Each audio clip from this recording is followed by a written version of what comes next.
niya pas kasi feeling ko I'm not yet ready. Nung sabi ni Kuya Jomel. And hindi lang po si Kuya Jomel, cause mas madalas po sa mga bago na nag-exhort, nagbibigay ng paliwanag, normally ang pinaka-problema po nila, yun nga yung katwiran. Bago pa kami, hindi pa namin maintindihan yung paano ipaliliwanag, kung paano ihimayin, kung paano po talagang kukunin yung katotohanan nung amin pong in-exhort. Either ito ay chapter or verses, gusto namin malaman bago kami mag-exhort. So, tamang-tama po yung tanong po ni Kuya Jomel, sapagkat dito po papasok na po tayo rito kung paano natin hinihimay po ito. As I promised before, magkakaroon po tayo ng mga sample. Kasama kayo sa mga sasagot para malaman yung, ay, ganito pala, Pastor, ang interpretation niya, ganito pala ginagamit. So para po pagdating sa punto na mag-exhort kayo, meron na kayong idea. Unang step pa lang po ito, no? As we go on further, mas marami pang malalaman tayong step kung paano po natin i-interpret ang Bible. But yung first step pa lang po, makikita na po niyo, punong-puno yung paraan kung paano natin malalaman po yung salita ng ating Panginoon. At gagamitin ko na rin yung testimony po ni Kuya Dave na kung saan sabi niya, patuloy sana kami turuan lagi. At ito nga po yun, no? Magtuturo tayo ng magtuturo upang sa ganun impact natin ano man yung pangangailangan po ng kapatid when it comes sa kanya pong Bible study. Okay, pag-iintindi ng mga Word of God. Papakita po natin para lang po kay Kuya Sayon kung ano yung laman ng mga previous na pag-aaralan po natin at ano po yung mga darating na pag-aaralan po natin at kung ano ang pag-aaralan natin sa oras po nito. Ito po yung table of content. Buo po ito hanggang lesson 12 po yan. No? As you can see, yung attitude, yung qualification, it is something like a practical. Ito yung 1 and 2, parang introduction lang po yan. But lesson 3 hanggang lesson 12, ito na po yung pagdadissect. Ito na po yung sinasabi po, rightly dividing the word of truth. Dito na po tayo papasok at gagamitin po natin yung mga technique na pag-aralan po natin upang sa ganun malaman po natin kung paano nga po dinadissect. At inaalam ang Bible, ang verses ng Bible base doon sa pagkakasulat po ng na author. Ang uulitin po natin, hindi po 100% na wala po magkasabi sa inyo nagtuturo po ng hermeneutics na yung pong kanyang paliwanag, it is 100% na yun po yung pong ibig sabihin po ng author. Sapagkat hindi naman po tayo pwede bumasa ng isipan po ng mga author na nagsulat po ng Bible. Pangalawa, of course, yung kukonsider natin yung dispensation. Nung sinulat po niya, iba yung kanilang culture, iba yung kanila pong mga tradition, iba po yung kanilang mga practices. So base sa sinulat nila, doon sa existing kanilang mga culture. Kaya bibihira po talaga makakuha ng 100%.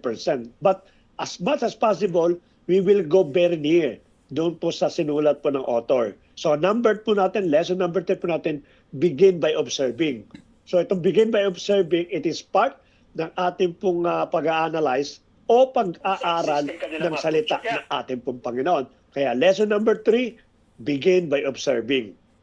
Yan po yung ating pong observation. No? Ipapalawak po natin po yan. Yung last topic po natin, nagbigay po ako ng 4 na pattern o 4 na procedure kung paano po natin dinadissect o ini-interpret yung pong Bible verse o verses o chapter. Ito po yung 4 na yon. Observe, interpret, correlate, at saka apply. Yan po yung 4 po na yan. Ngayon po, nasa number 1 po tayo, yung pong observe exactly what God has said. Ito po yung gagawin po natin. Ano ba yung pagkakasabi ng Diyos doon sa may author na para malaman ko at maintindihan ko na ito pala yun. Hindi nag-guess po tayo, hindi tayo nanguhula. Kasi bayar pa pag nanguhula tayo, sabi nga ng isang preacher, hula mo, hula ko, hula niya. Walang tatama kung pare-pare tayo hula ng hula.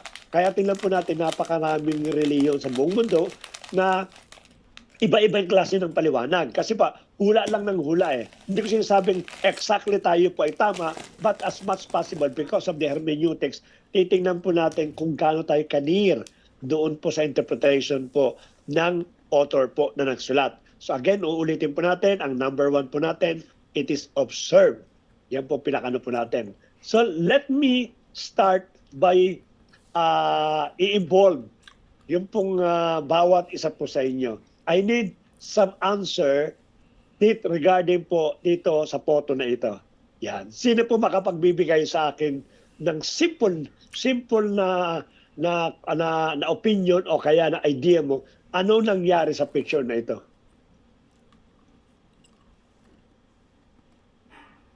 Accident po. Accident, sabi ni Kuya Richard. Anong klase accident? Nabanggaan yung babae, Pas. Nabangga ng car accident. Okay, sino pa po? Ano pa? Maliban sa car accident, wala na? Nabangga siya ng car, naipit ang ulo, at saka may tumutulong sa kanya at maraming nakatingin. Okay, medyo inelaborate ni Kuya Ricky, no? Tama nga naman, pass sa picture. So isa pa po, para malaman ko. Nabangga din daw po ng car. Sino pa po? Isa na lang. Dumbulan. Ano, Kuya Nori? Sige, kuya. Nadumbulan. Nadumbulan din. Nadunggulan, nabangga din. Nabangga din. So, Diba, makikita niyo po, Kuya Opo. Dave, May parating na ambulansya. may parating ambulansya. O nga, doon nga naman yun. sige Kuya Sige po. Dave. Kuya Dave. Sa palagay ko po, nabangga siya kasi umiinom siya ng alcohol. Alam Kasi merong basal. Tapos yung supot papel, kasi usually yun yung supot sa US na nilalagyan ng alak. So lasing to, tapos bawal ang plastic dun eh. nabangga to kasi lasing siguro po siya or hindi siya nakafocus ng attention sa pagtawid niya. Because busy siya sa pag-inom ng alak. Oo, talagang mahusay JTG sa pagkuha ng mga kwento. Imagine mo nagawa ng kwento. Lasing naman daw po, lasing, yung pinakaano. Pas, gagawin ko Tama. more pa. Sige, Ito, sige. Pas, Hindi naman yung ganun presence sa ng kotse. police, dahil Ah. nagfo-forensic na, nagko-collect din ng forensic evidence yung Okay. police. Kasi baka maging scene of the crime na din yung situation ng ng pagkabangga. Baka in the end patay na yung babae, so kukuha na ng ng evidence kung it is may foul play or talagang accident lang. Ayun. Kaya Ate Rona, patay naman ngayon. Patay na talaga. May Hindi na forensic na. Ayan. Patay na Pero- sa akin, Pas. Pero kung titingnan Pwede po rin ninyo, buhay pa, Pas, pero baka hit and run or baka binangga intentionally. So there will be a crime. So kailangan ng evidence kasi yung police naka-gloves. Usually naman pag ang mga police kumukuha ng humahawak sa mga paligid ng ng accident para hindi ma-contaminate kung merong case na i-build up. okay. Binangga So, po ng babae may yung kwento po, sasakyan. Ano sabi ni Kuya Manny? Binangga po ng babae yung sasakyan.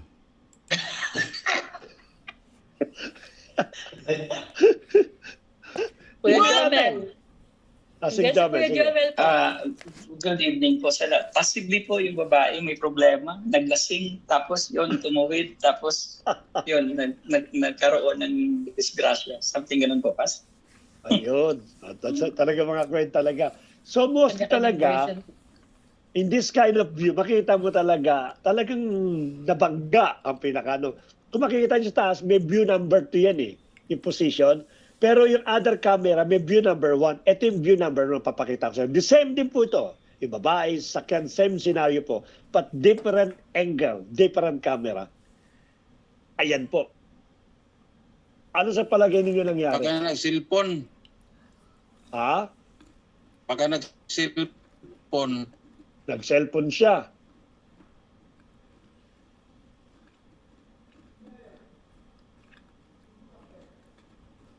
Ano pa?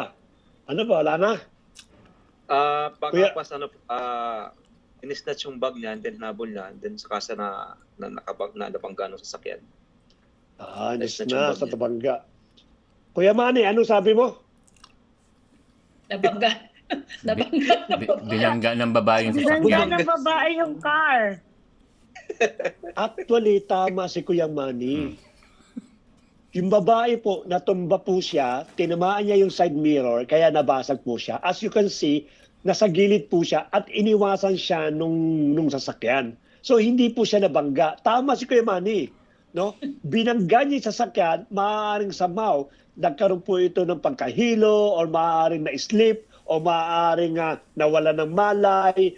Kaya nabangga po siya. Hindi tinaas yun kasi sa gilid kasi ng sasakyan, tumama siya.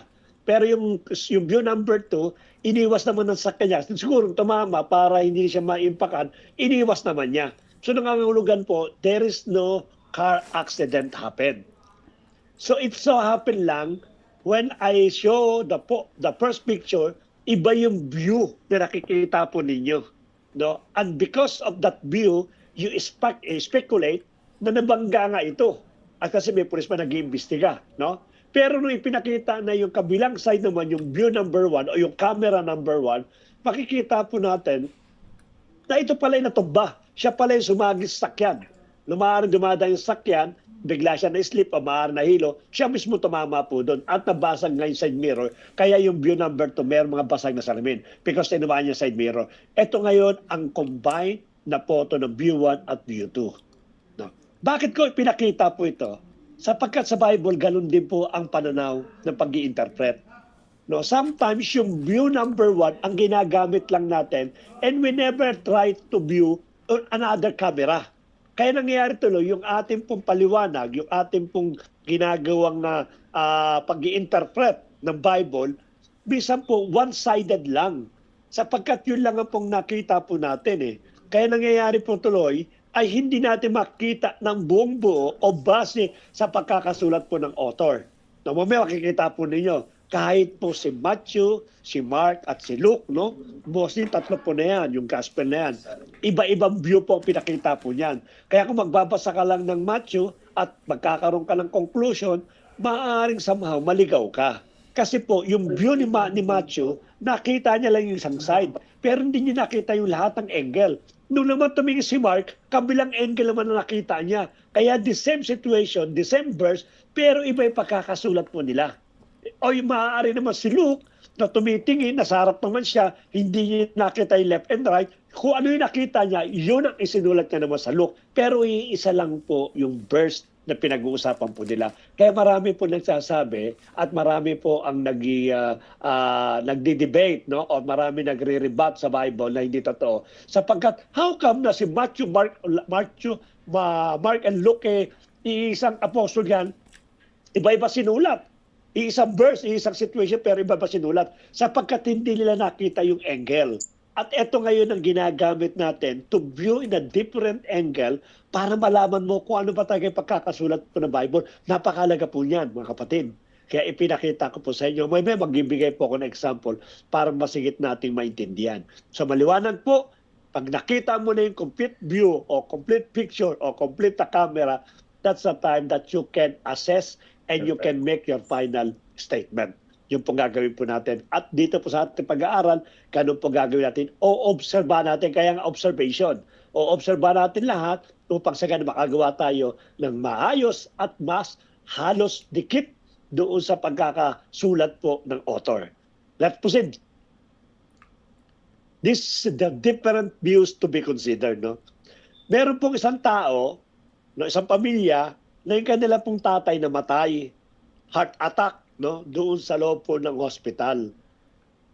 Nung tinanong po sila kung ano yung reason ng kanyang pagkamatay, yung resulta po ng kanyang pagkamatay, nagbigay po ng sagot ito mga taong ito with a different account. No? Ang sabi po ng kanyang pamilya, kaya daw po namatay yung kanyang asawa, yung tatay po nila, because my husband working so hard that he forgot to protect his health, that causes death.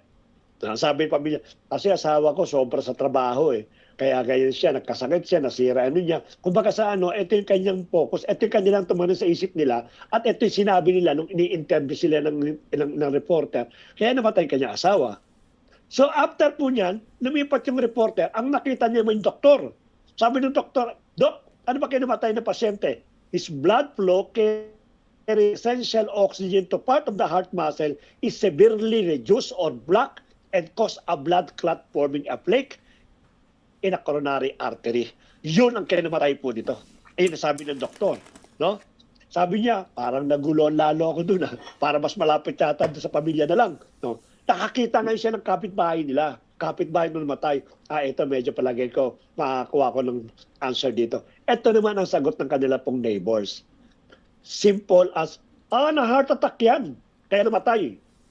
See, different statement, different explanation, but iisa yung pinag-uusapan po nila yung kamatayan. As you can see, different views ang kukuhain natin. Wala ka sasabihin dito na mali ito. Kaya lang, pag sinolo mo lang siya, somehow, partiality information na kukuha mo. Puro partial lang. Pagka-partial na information na kukuha po natin sa Bible, sa mga Bible verse, ang nangangulugan po niyan, kulang ang paliwanag mo. No? Hindi mo pwedeng isolate. Kinakalan, iipunin mo lahat, kukolektahin mo lahat ng views upang makagawa ka ng mas malapit or true na paliwanag po sa Bible verse. Yun ang isa sa mga gagawin po natin, yung observance, no? Kapagkat yun po ang topic po natin, o obserbahan po natin ito. At binanggit ko na ng una na ang sabi ko sa inyo, bagamat itong mga taong ito ay kanya pong sinulat, no? Sa Mark chapter 2, 25 to 28, Matthew chapter 12, 3 to 4 o 6 to 8, and Luke 6:3 verse 5, iisang senaryo po yan. Iisa po yung kanilang yung kanila pong tinutukoy dito. Kung paano ng ating Panginoong Kristo ay tinulokoy about yung Sabbath day, no? Yung pagkain ng tinapay na pinupulot, na sabi niya, hindi niyo ba alam na even si Moses, no? Sinasabi rito? David. Si David. Pumasok po siya during that time of priest po si Abiathar. Kinain niya supposed to be pagkain lang ng high priest. Ipinakita po niya dito, ipinaliwanag po ito ng tatlo, but in a different view. Kaya pagka nagbasa po tayo at gagamitin po yung contention sa atin po para pasinungalingan ng Bible, sasabihin nila, pasahin mo yung Mark chapter 2, yung Matthew chapter 12, yung Luke chapter 6, pare-pareho yan patungkol niya sa sinabi ni Jesus Christ patungkol kay David na kumain ng unleavened bread sa loob mismo ng holy place. Na supposed to be para sa priest lang. Bakit iba-iba yung account po nila? Yun nga po sasabi po natin. Because ito yung nakita ni Mark, ito yung nakita ni Matthew, at ito yung paliwanag ni Luke. Especially when it comes to the writing ng mga taong ito, yung literary, yung literature. You have to consider also yung pong kanila pong education, yung kanilang attainment. Let us remember, Luke, it is a doctor. May pinag-aralan po ito. Si Matthew po, isang tax collector. May alam din po yan. Si Mark po, isang fisherman. Kaya iba-iba po yan. Kinukonsider niya, kaya nga sabi natin, even the profession kinukonsider po natin in order to understand why these three persons, single account, with different interpretations. So, sinulat ko po yan para makita po nyo at para malaman po natin that even the disciple of the Lord Jesus Christ have different opinions or different explanation in one scenario. Bakit po? Kasi ito po yon.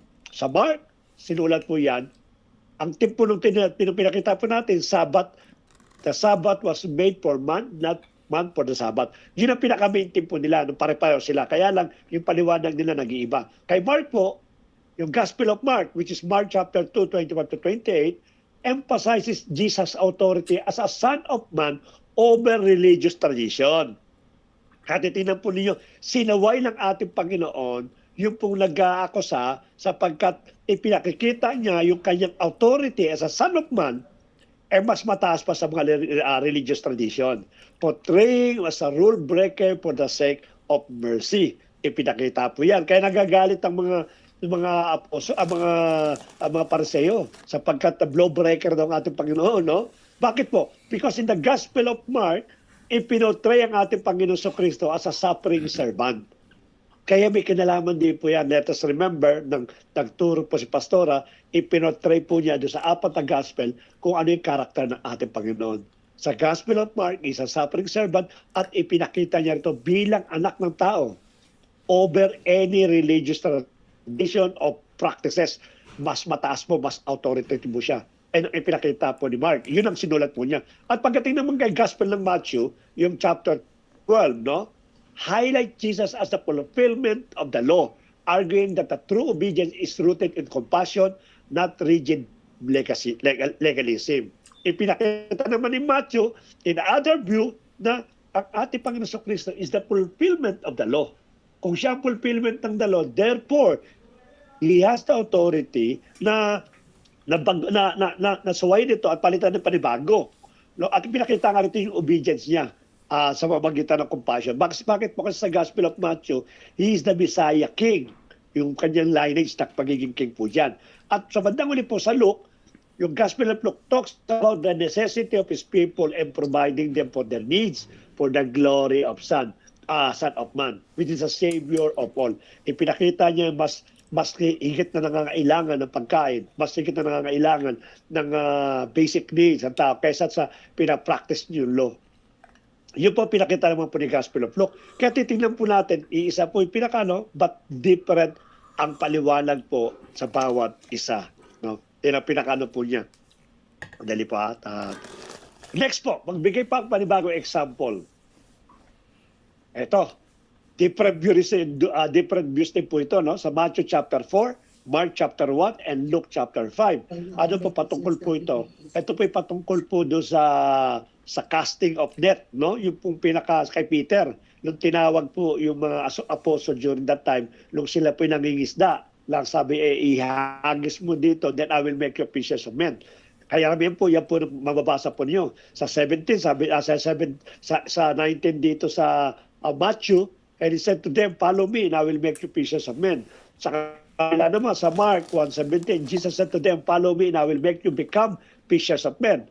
Sa Luke chapter 5 naman po, verse 10, sinasabi po doon, do not be afraid, from now on you will be catching men.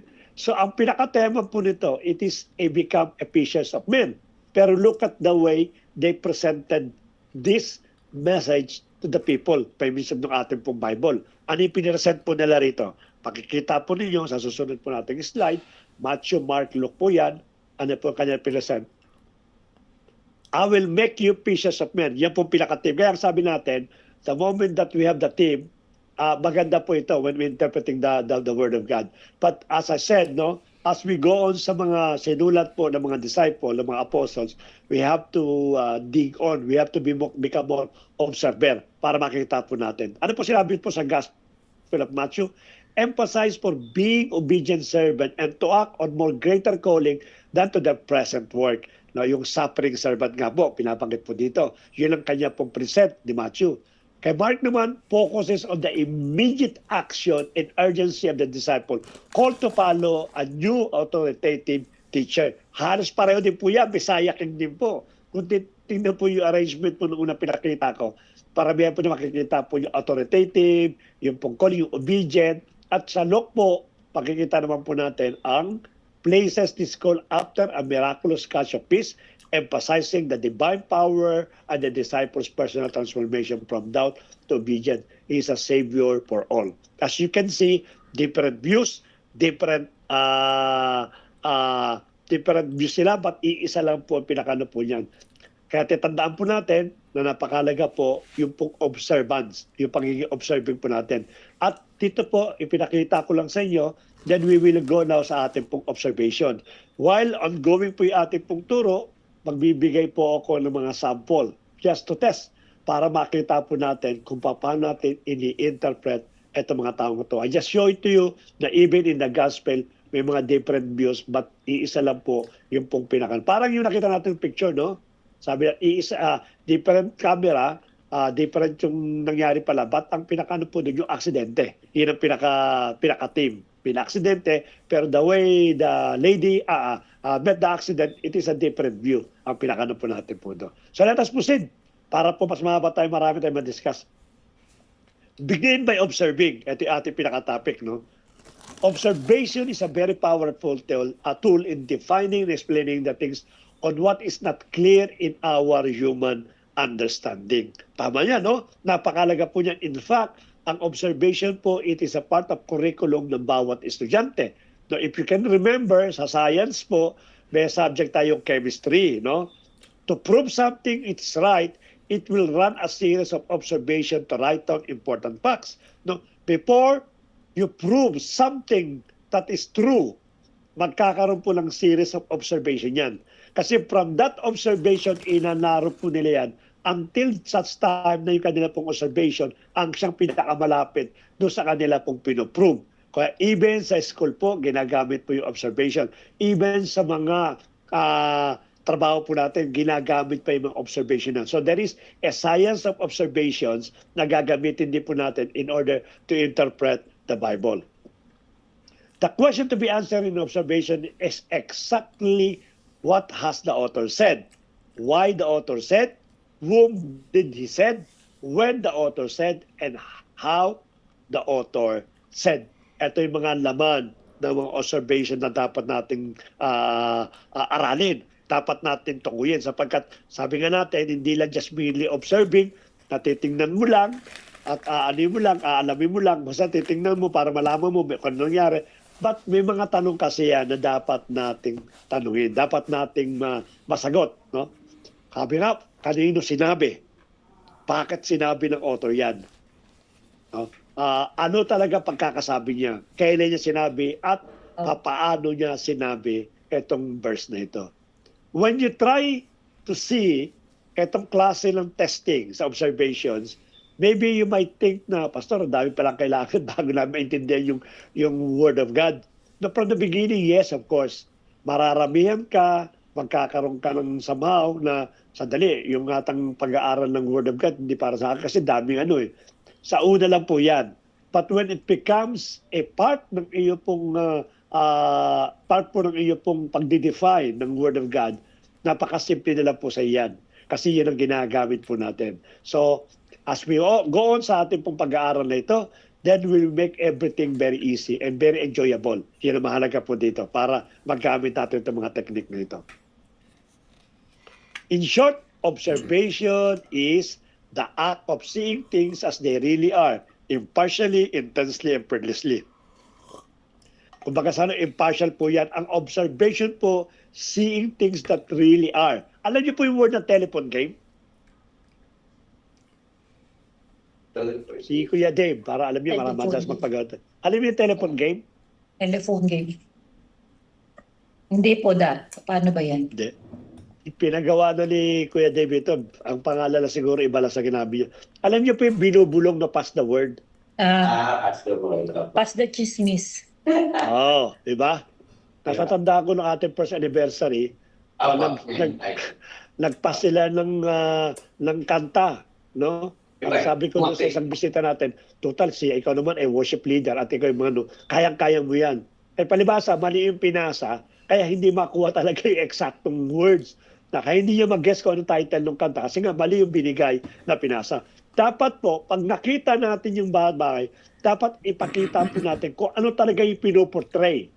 No? Kaya nga sabi natin, pagka ikaw po ay nag-aaral na ng Word of God, which right now we are studying the Word of God, bawal po kasi o prohibited po kasi na inaalay mo yung Word of God doon sa emotion at sa feeling at sa nakikita mo.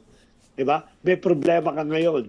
Ang kulang ang pananalapi mo. Financially, broke ka. Wala kang maaaring trabaho. Kaya pag nagbabasa ka ng Bible, ang ginagawa mo, ina-adapt mo yung Bible verse doon sa kalalagayan mo. Kaya ini-interpret mo siya, hindi based sa scripture, interpret scripture. Ini-interpret mo siya base sa nararamdaman mo. Inaalay mo sa sayo. Hindi tama. Ang observation daw po is seeing things that as they really are. Kung ano sinabi. Forget whatever your condition, forget kung ano nararamdaman mo, kung ano ang feeling mo, dapat kung ano mo siya nakita. Iwala rin daw pong partial, impartial daw po dapat. Hindi siya yung unos-unos. No? At napaka-intense ang dapat po. Ito yung mga bagay na part ng observation po natin. To scrutinize carefully notice, pay close attention to. Katulad po ng mga early warning device. Pag hindi po kayo nakakita na meron pong warning device ng hams, ang problema madidisgrasya po kayo. Ayun ang pinakano po dyan. So para daw po yung observation is para i-scrutinize mo, talagang alamin mo, sapagkat may mga early warning device po ito. At magpe-pay close attention po kayo, especially sa mga words. Malalaman niyo po yung makadadaanan po natin yan. You have to pick up those words that really striking that verse para malaman po natin kung saan tayo tutungo sa paliwanag po natin. Kaya close attention po sa mga observation. So, thorough and careful notice to look intently using magnifying glass. Para kayo nagmamagnifying glass. Kung kinakailangan nyo basahin, bapasahin po niyan.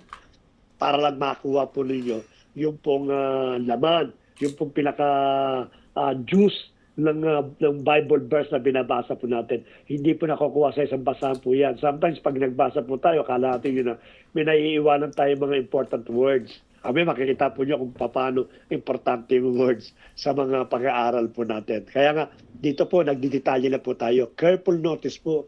Look intently. Ibawatan po. Kung nahihirapan kayo magbasa ng Bible verse po ninyo, ng version po ninyo, palitan po ninyo ng mas magaang, convenient kayo, sapagkat yun din po ang message po niyan.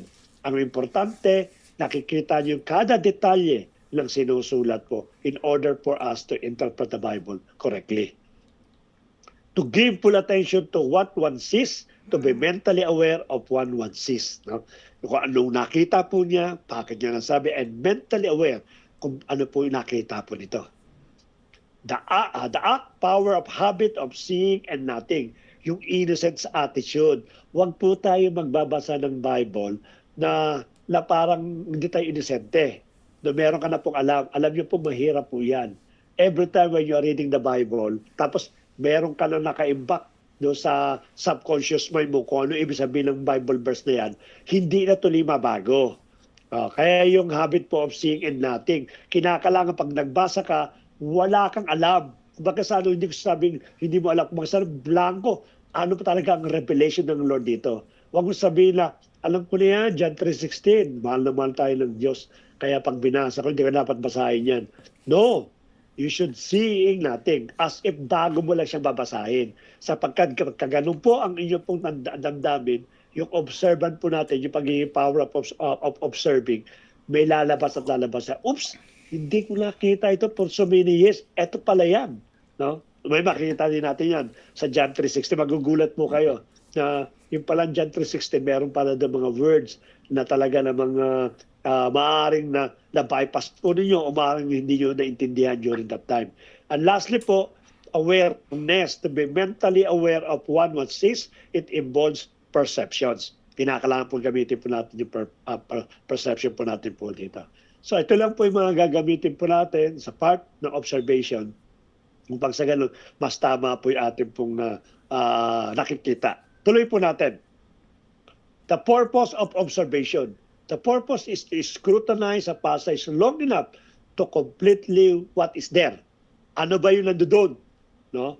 Kailangan completely to see ano ba yung nandoon sa verse na yun. Ano yung verse na sinasabi po natin? Ito po ito scrutinize observation. To saturate yourself thoroughly with the content of passage, to absorb everything that is before you. Here po number 1. Number 2, according to Robert A. Traina, isa po itong theological doctorate, professor, the general function of observation is to enable one to become saturated. Kinakailangan nakasok. Sabihin na nakasok, sabihin nakalubog po kayo. Talagang yung verse po talaga ay talagang sinusuri niyo from head to foot. Yung pinaka na yan. With the particulars of a passage so that one is thoroughly conscious of their existence and the need for their explanation. Dapat po, kaya nga madalas po natin sinasabi, dapat nami-meditate din natin yung Word of God. Observation is the means by which the data of the passage becomes part of the mentality of the student. Yan po yung ating pong purpose sa pag-obserba. No? Tuloy po natin yung purpose po natin. Anyway, this is only an explanation. Mamaya po may mga practices tayo gagawa para mas madali natin maintindihan yung the power of observation. O observing. Sandali po Yan na. What is the process of scrutinizations?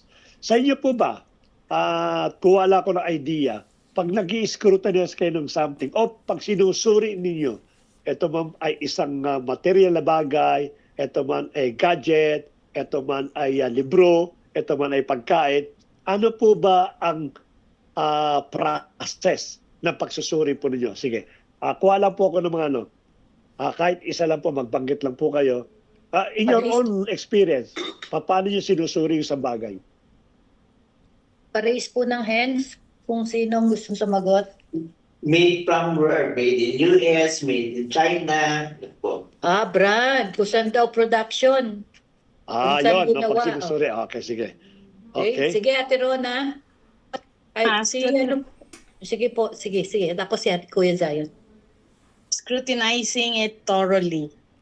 titingnan mo yung lahat ng angles, specifications, lahat ng mga lahat ng resources na pwede mong makuha dun sa bagay na in-scrutinize mo. It's either an item, even into a person. So, magkakaroon ka talaga ng deep digging Ayun. Okay. Sige. about it. Kay Kuya Sino pa? Zion po. Isang word lang, reliability. Okay. Okay, reliability daw. Siguro gaano niya mapagkakatiwalaan yung bagay na yun, ano? Yung pinili niya, yung tibay siguro, yung durability, kung sa material. Kung sa tao naman, paano mo scrutinize? Trustworthy ba to? May integrity ba to? Siguro in that way, ano, Kuya Zion? Tapos sabi po ni Kuya... As a Christian, siguro, yung discernment. Yun ang pinaka-importante. Okay. Because nowadays, a lot of Christianity, a lot of deceptions. So discernment is must. Okay po. Tama po. Discernment is also a gift, ano po, na dapat dinidesire natin. Okay, sabi po ni Kuya Dexter, be mindful to every details. Oho. Yun. Okay, Tapos si Kuya, nakataas ng kamay kanina ni Kuya Richard. Kuya Richard, may sasabihin ka? Sa bagay po is quality. Quality. Okay. Ako daddy specific to. Mahilig ako sa bag dati. Dati lang po, hindi na ngayon. Una, pagka bibili ako ng bag, pag ang presyo niyan mababa, magduda ka na. Kasi binibili mo original Siyempre price. Pangalawa, aamuyin ko yung leather niya kung authenticate. Kasi pagka fake, may amoy rubber. Titingnan ko yung stitches, titingnan ko yung marking, titingnan ko yung materials, yung mga bakal-bakal niya, bago ko po bibili yung isang item para masabi kung ito yung authenticate. Yun lang. Okay. So, tama po yun. Ilalagay lang po natin yung word. Ano po ba yung process?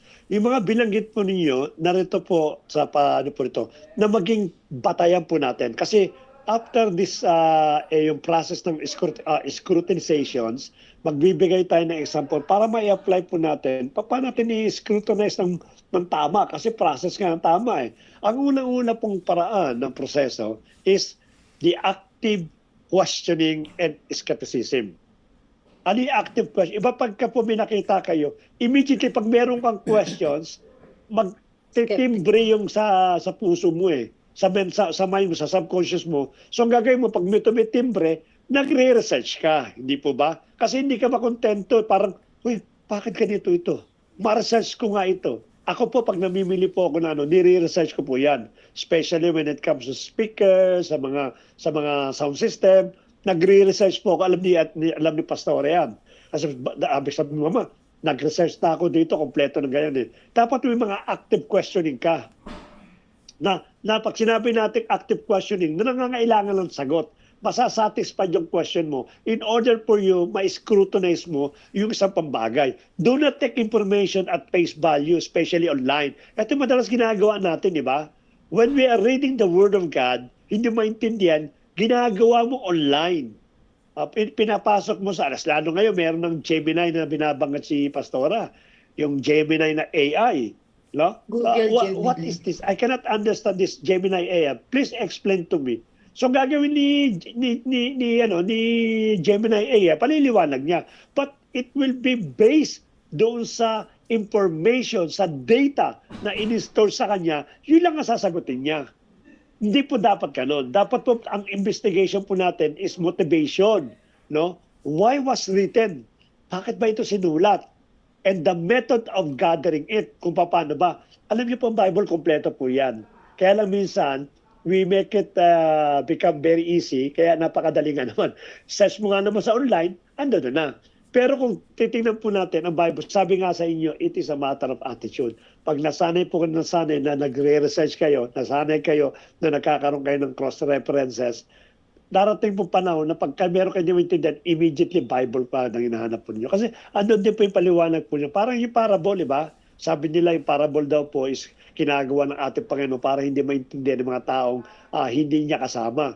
Pero ito ay para sa makasama niya, pinapaliwanag niya para maintindihan daw po. Ganun din po dapat, ando din daw po sa yung sagot sa mga tanong. Dapat po huwag tayo mag-aasa lagi sa online. Dapat magkaroon tayo ng initiative para po imbestigahan. So magkita mo ng active questioning po natin. Bakit ba nasulat ito? Bakit ba sinabi ito? Dapat ganun po. Yan po ang scrutinization. Pangalawa po, binanggit na po ninyo yan. Verification and cross-referencing. Binanggit ni Ate Rona, no? Reconfirm the information is being reported elsewhere in the Bible. Dapat po may mga cross-reference kayo. Binanggit ko na dati kay Kuya David ito, nabanggit niya meron daw siyang Bible na may mga cross-reference. Maganda po yun. Uulitin po natin, if you want to really go deeper sa Bible po, dapat po magkaroon na kayo ng desire na either bumili tayo ng apps, kasi yung mga pre-apps po regard sa Bible, limited po yan eh. Pero yung mga may bayad po, medyo malaki po yung kanilang data. May mga cross-reference po yan. Hindi ka maliligaw. Kasi nga po, yung Bible verse na yon, yung cross-reference niya, it is really suporta po yon. No, katulad ko, meron po akong Bible Thompson Chain reference. May mga reference po doon sa right side at sa left side. So, nagagamit ko po yan when it comes sa akin pong Bible study. Katulad ngayon, nag-aaral po tayo ng hermeneutics, nagagamit ko po yan, cross-reference po niyan. Maganda po yan, para lang po i-reconfirm po ninyo. No? Nasabi ito, somehow, na parang natatandaan ko, may sinabi sa Old Testament. No? Ngayon, pwede mong research sa Old Testament kung ano sinabi. Hindi ka nagre-research ng answer. Kung nagre-research ka, nabasa ko to, instead of hanapin mo, hindi makita sa dami ng Bible, ng book sa Old Testament, pwede mong research sa Google yon. Yun lang po yun, para lang ibigay sa iyo kung ano yung Bible verse na yun, na igagamitin mo doon sa cross-reference ng binabasa po ninyo. Mas mapapadali po ngayon ang pag-iimbestiga po ninyo. Pangatlo po, overcoming cognitive biases. Actively seek out information that contradicts your current beliefs rather than only confirming what you already think. No? At yung sinasabi po natin, minsan kasi may mga biases po kasi. Sabi ko na sa inyo, ako po, nasanay na po ako. Dati po, bias po ako eh. Kahit po anong ganda ng paliwanag ng preacher, kahit anong paliwanag po niya, kahit gaano katama yung kanyang paliwanag niya, but because meron na akong self-definition or self-explanation doon sa verse na yun, hindi ko tinatanggap kasi bias po kasi yun. Dapat po, pag nag-i-scrutinize po tayo, i-empty po natin lahat po yan. Let the Bible speak to you. Don't speak on what you learn base sa Bible na binabasa po natin. Okay? Pang-apat po, at may magkakaroon tayo ng practice, yung logical analysis. Ano po yung logic? Ensure the information is presented with proper context, not just selective facts. Actually po, most of the Bible verse sa Biblia po, they are all logical. Logic po yan. No? Makakita po kayo ng mga hyperbole, ng mga figurative, ng mga symbolical, but mostly po, it is logical writing. Napakadali pong intindihin, straightforward po yan. Of course, may mga meaning inside behind the words, but of course, kung babasahin po natin, maintindihan po natin, halimbawa, sinabi na ito po yun, but behind the message, merong of course na pinapaliwanag doon ang author. But kung babasahin po nyo, logical statement po yan. Napakalaga po na apat na yan, active questioning, verification ng cross-reference, overcoming cognitive biases. At lastly po, ito pong ating pong logical analysis. Bakit po? Bibigyan ko po kayo ng example verse at kayo po ang magpaliwanag. Yan. Luke chapter 14, verse 26. Papasahin ko po, ipaliwanag niyo po sa akin. If anyone comes to me and does not hate his own father and mother and wife and children and brothers and sisters, yes, even his own life, he cannot be my disciple. So, in short po, if you try to read these things, ano po ang ibig sabihin po niyan?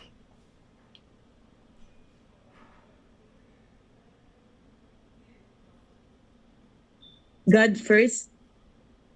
God first, no? Okay, sino pa? Sige po. Sino pong gustong mag-interpret at mag-raise lang po ng hands?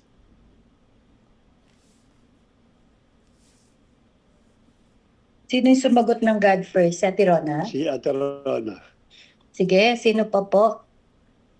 If anyone comes to me and does not hate his own father and mother and his wife and children and brothers and sisters, yes, and even his own life, he cannot be my disciple.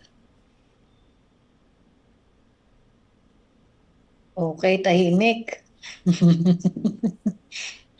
parang kasing napakano nito, no? Parang ano kaya yun? Iiwan ko nanay ko, iwan ko tatay ko. Unahin ko siya.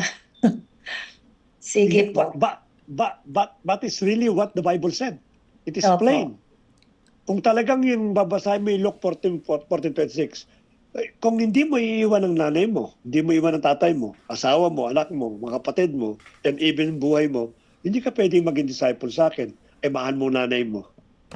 So gagawin mo is, hindi lang ako magdi-disciple kasi mahal ko nanay ko. This is as simple as the statement. Sabi nga natin, plain po, pag binasa po natin ng plain niya, maliwanag po yan. Hindi sinabi po dyan no? Ang sabi po dyan, iwan mo. No, if, no? Sabi kong if, hindi mo iiwan. Alam niyo po sa Pilipinas, may gumawa po nito. They left their parents to become the disciple of the Lord Jesus because of Luke 14:26. Ngayon, kung hindi mo ito, sige. Kasi yung speech kasi dito is hyperbole. Paliwanag mo, Ate Rona, yung hyperbole. Yung extreme ang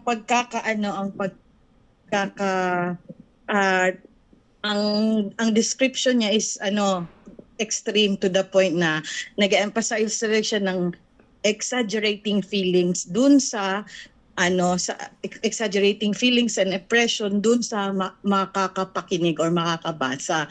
Pero ang pinaka main point nun is exaggeration yun sa pinupunto nung author or nung nagsasalita. For example, yung speech na pag nagka ka sa akin kung yung dahil mahal na mahal kita, ibibigay ko sa iyo ang buwan at araw. Yung mga ganun, yung mga extreme na declaration. Tama But nga not naman, no? necessarily na mabibigay sa iyo yung buwan at araw. But that's how extreme it is na kaya niyang gawin. The impossible, He can make for you. So yung exaggeration ng words, yun po yung inaano ng Word of God. Sometimes, di ba sabi mo nga, Pas, that most of the writings of the Bible is hyperbole.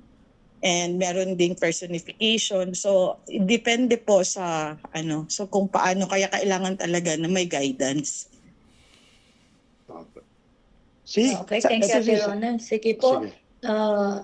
Sige, si Kuya Zion muna, naka-raise ang hands. Sige. Raise mo yung sige po, Kuya Zion. For me is kasi sa pagkaintindi ko kasi nito, if anyone comes to me and does not hate his own father and mother and wife and children and brothers and sisters, yes, even his own life, he cannot be my disciple. Kasi i-emphasize yung priority kasi dito kasi.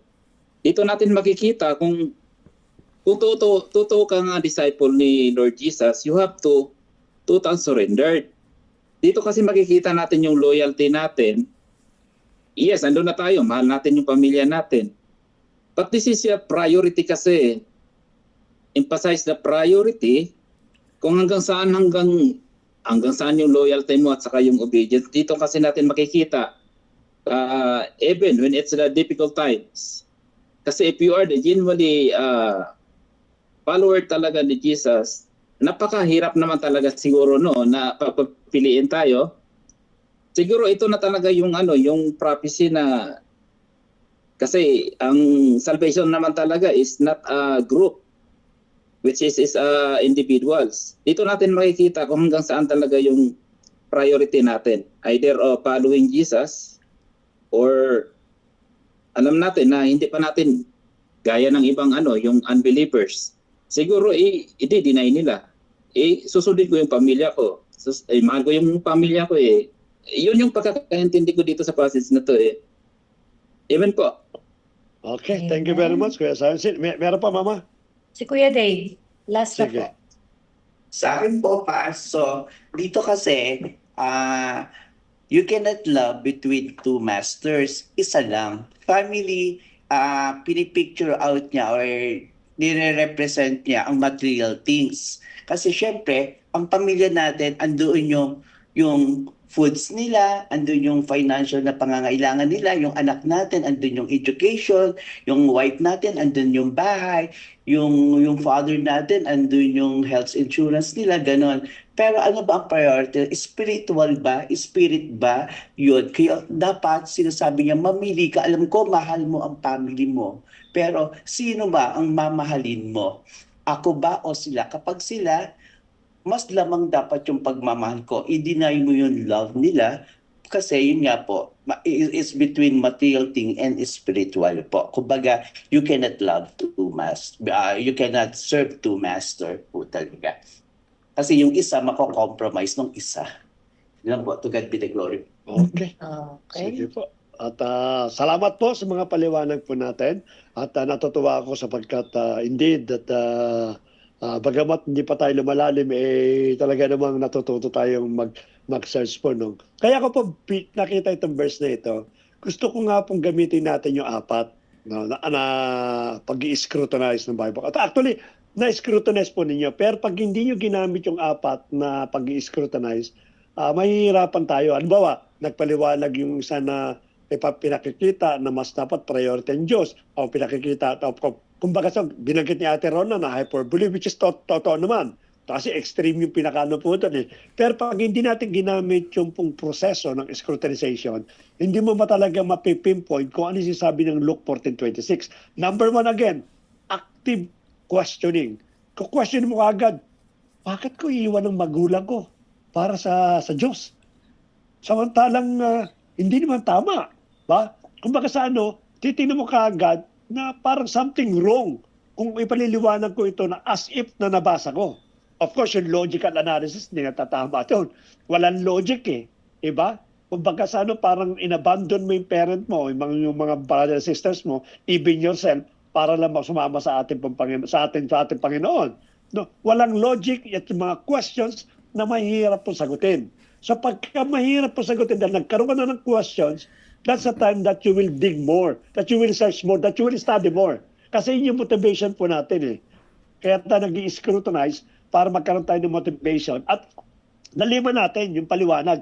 Ano ba yung sabihin nito? Then later on, because of that urge and because of this, yung mga ginagamit natin proseso sa pag-i-scrutinize, malalaman mo, mali ito. Hindi pala ito literal. Hindi pala ito dapat ganito. Darating ka sa conclusion na mayroon kang mapaliwanag dito. Sapagkat sabi nga natin, pinapaliwanag natin ito base sa pagkakasulat po ni Luke. No? Contextual, magagamit pa natin po yan. Pangalawa, yung verification ng cross-referencing. Kasi pag nag-cross-reference ka, how come si Luke sinabi niya ito samantalang sinabi sa ibang Bible verse na honor your parents. Sabi nga sapagkat dito na may long life. Sabi sa pinakano doon. At ang sabi pa rito, it is kung paano mo ako mamahalin nang hindi mo ako nakikita, samantalang yung nakikita mo hindi mo minamahal. So nangangahulugan, if I love my parents, if I love my neighbors, if I love my sister, meaning I love God. Yun ang pinakano po doon. Something wrong. May mga cross-reference na hindi tumutugma. Doon ka na kaagad magkakaroon pinakano po doon. And lastly po yung pong biases. No, hindi kami pwedeng sinabi na ito ng Biblia, dapat ito yung paniwalaan natin. Ito yung pinakakano ko. Tama nga naman, dapat kasi priority natin ng ating pong Panginoon. May masasagasaan po tayo dyan. Kaya dapat i-empty po natin yan. Because of your emptiness, wala ka pang preservation about the definition ng Luke 14:26, ang gagawin mo ngayon is magre-research ka, mag-i-study ka. Yun po ang magpupush sa bawat sa po sa atin upang sa ganon, maintindihan po natin yung Luke 14:26. Ako po, ugali ko po yan. If I read something, which is, meron akong tinatawag na inside bell. Pag may tumulog po sa akin na, something mukhang hindi tama. No, even people can explain, nagpapaliwanag, pastor, or even sa television. Pagka meron po kung something, parang hindi tama. Nagre-research po ako. Nire-research ko yung verse na yun. ginagamit ko nga po itong mga scrutinization, and later on, makikita nyo paano ginagamit pa yung observation. Para po magkaroon kayo, isa pa lang po ito, no? Observation pa lang, ginagamit po natin. Malalaman po ninyo, hindi tama yung paliwanag niya. Kaya yung aming verse na 2 Timothy chapter 2, verse 15, how did you know that you are rightly dividing the word of truth?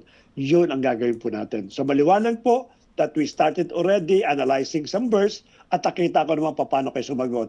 But let us do also in a proper process. Yun ang pinaka natin. Ulitin po natin yung pong question na active questioning, yung pong ating pong cross-referencing at wala pong bias, and lately po itong logical analysis. Magbibigay pa po ako ng isang example. Paliwanag po ninyo. Basahin ko muna to, Daddy, ha? Sige. Sabi ni Kuya Drexler, sabi niya, need to go back on how Luke represented Jesus in his writing. As per the slide earlier, Luke represented Jesus as a savior of all. In this statement, it emphasizes the importance of prioritizing Jesus above all as our savior. Yun po. Very good. Okay. Dito kasi ang pinaka-context dito is the cost of being a disciple. Marunong Because si Mama gumagamit na ng context. Ayan. So kung if you really, sabi nga 'di ba? Ang sabi sa if you want to follow me, napakalaki ng hinihingi ng Lord, no? You must deny yourself. And one of that is denying mo yung super love mo sa parent mo. At saka sa lahat pa ng mga tao na kapaligid sa'yo. Leaving them all behind. Even our own life, sabi niya. Leaving it all behind and following Jesus. Maka-interrupt po, no? Napakaganda po that we are interactive even in the chat messages, but I suggest po kung po pwede, kung makapag-on na lang po kayo ng yung mga mic at ma-share nyo na lang po kasi we are restricting po yung chatting kasi ito po ay company namin, Teams. At ito po ay monitored. So may mga word po dito na palagi po nating binabanggit yung si Jesus, yung God. So which is ma-check po ng IT namin na this is not work related. Baka po hindi na natin magamit yung aking account sa ganitong gawain. Okay po? Maraming salamat po. Pasensya na po. Actually, maganda po sana para marami habang may sagot may nagtatype at babasahin na lang. But for the sake po na makapagtuloy-tuloy tayo ng ating paggamit nitong aking account ay dahil yung word po ng God, Jesus, ganyan, it's not work related. So maybe baka maban po tayo, no? Sige po, maraming salamat po. Okay po, salamat po sa mga sumagot po natin mga kapatid at indeed na again na ginamit na ni Pastora yung context, no? At I hope na masanay tayo gumamit ng contextual sapagkat napaka-importante po yan. Mamaya rin po magagamit natin yung context. Kaya sabi ko nga sa inyo, sa magitan po ng mga example na ito at yung mga pattern na ginagamit natin, process po natin, I do believe that people will learn how to interpret the Bible. Now, before the end of the course, I do believe na marami po matututo rito. Na another sample. Pakibasa, Mama. Luke 14 verse Matthew chapter 5 verse 29. If your right eye causes you to sin, tear it out. Bakit tear? Di ba gouge it out and throw it away? Translation, yes, Okay, for it is better than you lose one of your member than that your whole body be thrown into hell. Ayan, So sa Tagalog po, kung yun daw Sige. pong mata nyo, yung kanang mata nyo ay nagiging dahilan ng pagkakasala mo, dukutin mo, at mabuti pang itapon mo. Kesa daw po, mabuti pa daw pong mapunta tayo sa langit na kulang ang member ng pagkatawan natin, kesa naman mapunta tayo sa impyerno. O, di ba? Dudukutin po ba talaga natin yan? Yun! Kasi yan ang pinaka-window ng sin natin eh. Pagka yan po dapat po ngayon lahat tayo wala ng right eye. Kasi dudukutin natin eh. Yung iba left naman. Parehong walang mata. Ano po sige, sino pong gustong magpaliwanag nito? Again, it is hyperbole again, tama po. And metaphor pa kasi mas Oh, marubdob to. very good. Mas marubdob to kaysa dun sa nauna. At pag kinuha to context, kinuha to literal, maraming wala ng right eye. Tama na. Si Ate Ron, gumagamit na ng mga hyperbole tsaka ng mga metaphor. Gagamitin po natin yan, yung mga binabanggit na yan. Mahalaga po yan sa atin kung pag-interpret ng Bible.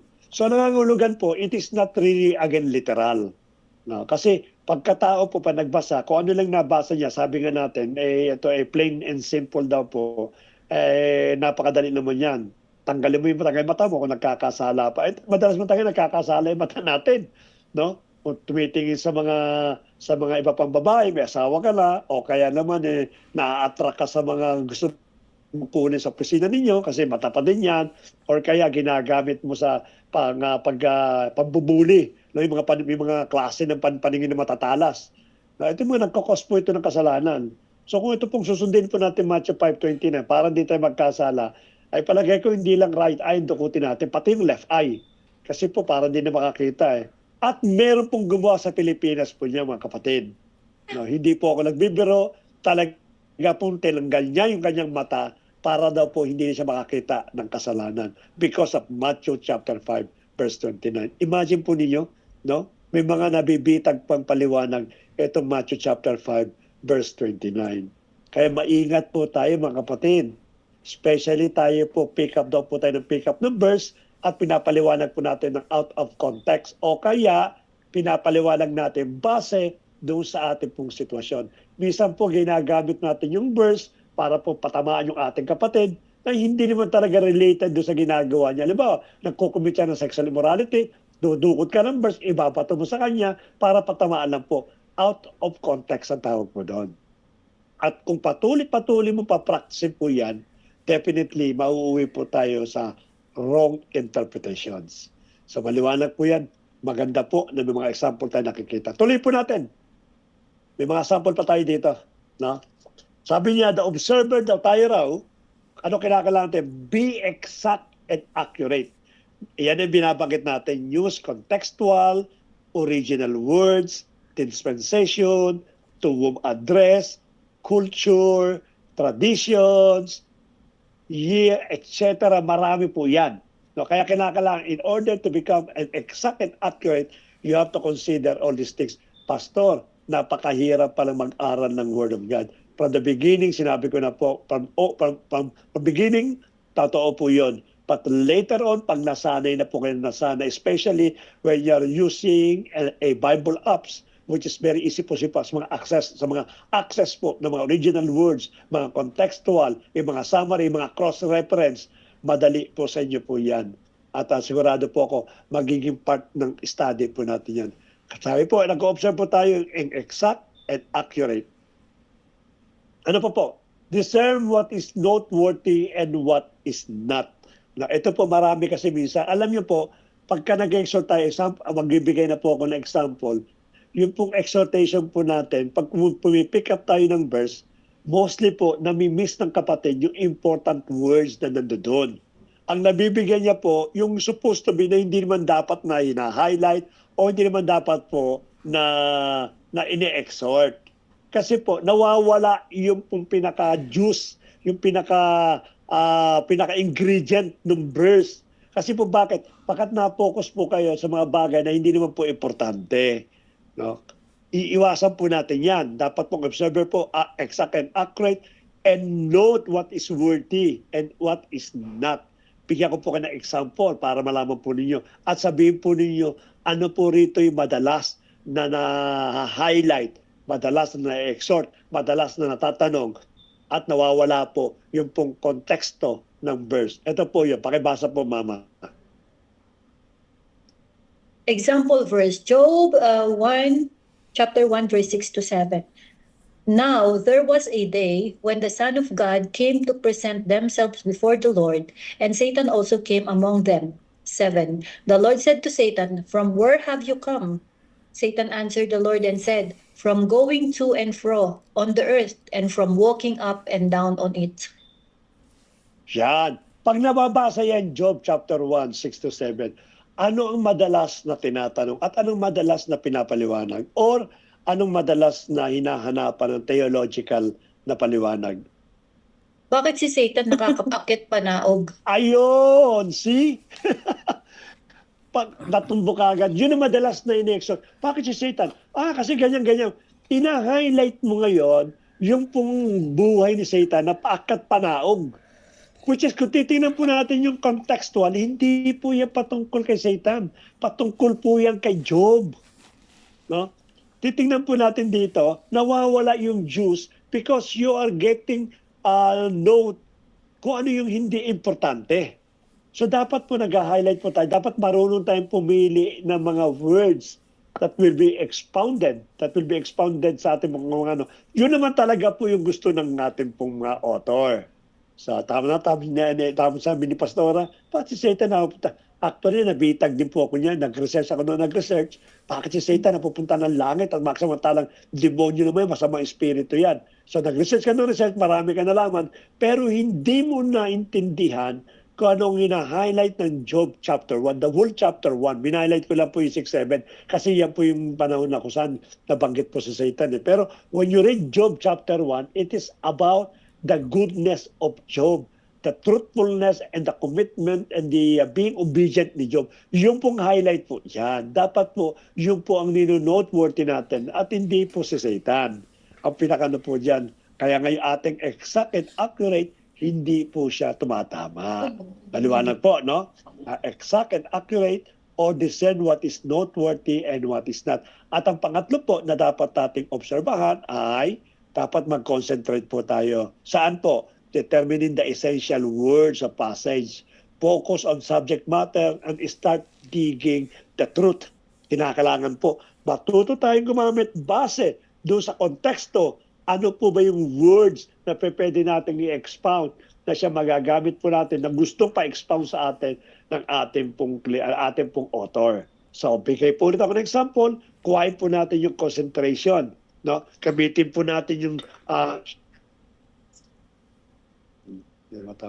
gamitin po natin yung exact and accurate, yung pong noteworthy and what is not, at ang lastly po, it is yung concentration po. Concentrate ko ano po pinakano. Ito yung sample verse natin. Pakibasa ulit, Mama. John 14:6, Jesus said to him, I am the way and the truth and the life. No one comes to the Father except through me. Yan. If you read John 14 verse 6, i-exhort mo siya. Saan ka magpo-focus? Kay Lord Jesus Christ. Sige, meron po ba?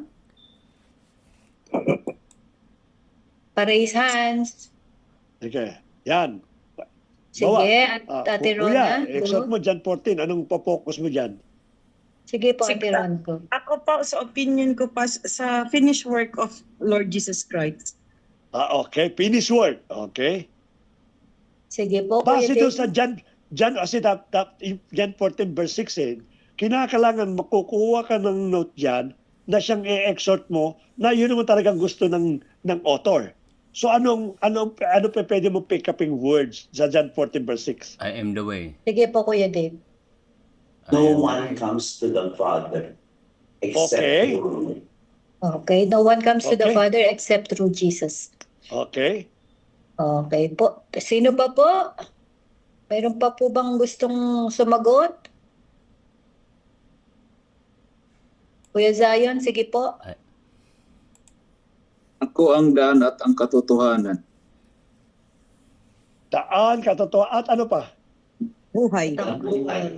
Yun ang pipick upin mo. Why the Lord Jesus said, siya lamang ang daan. Then, if that will be your questions, no, you start digging, bakit mo lang ibang daan? Asa sila Buddha, asa sila Muhammad, asa sila, marami kang tatanungin. Bakit siya lang yung buhay? At ba't siya lang katotohanan? Iba marami yung tao sa Biblia na namuhay na may katotohanan. Bakit siya lang? Sabi niya, pag binanggit kasing I am the way, sabi, single yun. Siya lang talaga, I am the truth. Means, anong tawag doon, Mama? May tawag sa English dyan eh. Singularity.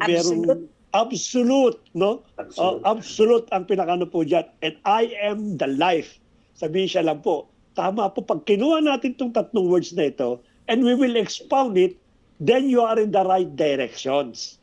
Yan ang pinakano po natin dito. Ganun ngayon ang pag-e-exhort ng Bible verse, which is for me, naalala ko si Kuya Jomel. Now, when you take up the words, and a Bible verse na nagkaroon ka ng, na-inspired ka, nagkaroon ka ng tawag doon, na tumama sa puso po natin, then read it, then take the words na nandoon po, na yun ang talagang gustong palabas ng author, then from there, pwede mo siyang i-expound. Ganun po ang exhortation, ganun po pag-i-expound po ng Bible, ganun po yung pagpapaliwanag. Then, you start searching, you start discovering bakit sinabi ng Panginoon yung I am the way, bakit sinabi niyang I am the truth, and I am the life.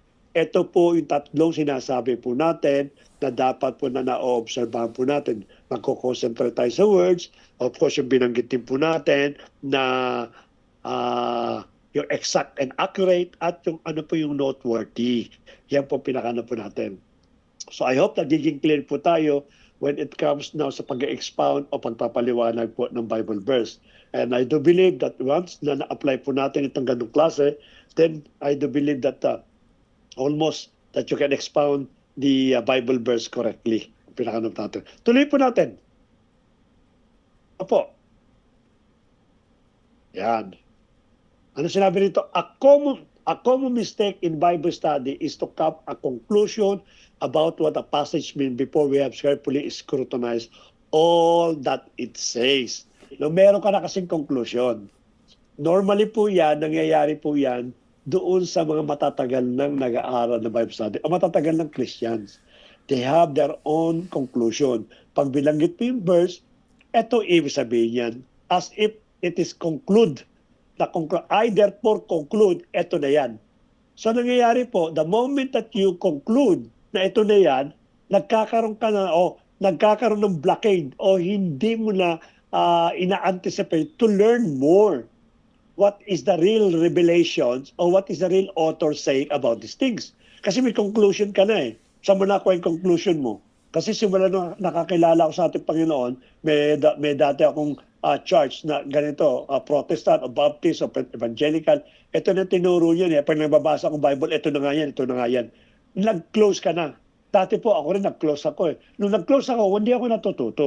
Pero when about time na hindi pala kasi may mga fresh, progressive yung revelation ng ating Panginoon, therefore, nangangulugan po, I will learn more things.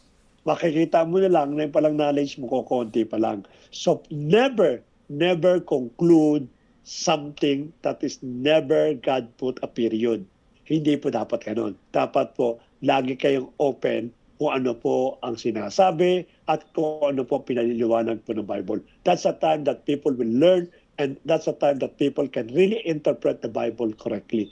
Ito po ang isang sample na meron pong conclusion. Pasa, Mama. Okay. 1 Timothy chapter 2, verse 12. I do not permit a woman to teach or to exercise authority over a man. Rather, she is to remain quiet. Quiet. Yan. Yan. Sige po. At tingnan po natin kung paano natin aalisin yung conclusion. Kasi dito kasi, some of the religious group or sectarian group, ginamit na nito bilang isang permanent and conclusive. Na ang babae hindi pwede magturo. Actually, hindi lang magturo kasi di amin sa teach eh. Even preach, no?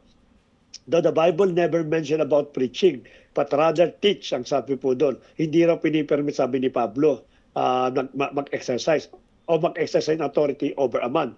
So, paano natin ipaliliwanag po ito? Sige, pataas po ng mga kamay, ng mga may violent reaction sa mga kababaeng nagtuturo. Sige po, Kuya Zion. Itong passage kasi na to, is siguro titignan muna natin, bakit nakarating dito sa verse na to? Anong pinagmulan? Bakit sinabi ni Pablo to? Sige. Kasi dapat, bago nakarating sa verse na to, alam mo yung ano yung pinakapunot dulo, bakit nasabi ni Pablo po ito. So, kailangan basahin mo yung punot dulo.